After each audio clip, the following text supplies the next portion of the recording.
આજે નખત્રાણા શહેરમાં આપણે ભાજપના ઉમેદવાર વિનોદ ચાવડાનો રોડ શો હતો ત્યારે આ વિરાણી રોડ ઉપર જ્યાં અમારા વિસ્તારના દરેક ગામડાઓના માણસો અહીં આવતા હોય છે પોતાના કામકાજ માટે, તો અહીંયા અમારા માણસો જે કામકાજ માટે દરેક ગામડાઓથી પધારેલ પોતપોતાના કામ માટે આવેલ, પણ આજે આ ભાજપની તાનાશાહી બહાર આવી ગઈ છે.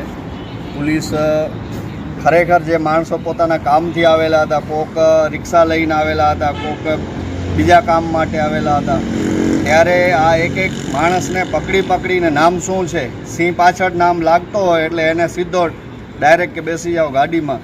એટલે આ ખરેખર ભાજપની તાનાશાહી છે. અને આ પરિસ્થિતિમાં જો આમને આમ જો હાલશે તો આ આપણા બંધારણમાં આપણે શું કોઈ પણ, આ તો ઠીક છે, અમે કોઈ એવું આંદોલન કે એવી વાત જ નથી, કોઈ વિરોધ પ્રદર્શનની વાત નથી, પણ જો વિરોધ પ્રદર્શન કરવું એ આપણા બંધારણમાં લખેલું છે. અને લોકશાહી એને જ કહેવાય કે આપણે વિરોધ કરી શકીએ, પણ આ તો એમને એમ આપણે ઉપાડી લેવો એ ખરેખર યોગ્ય નથી. હું આનો વિરોધ કરું છું અને વખોડું છું. ખરેખર ભાજપની તાનાશાહી છે.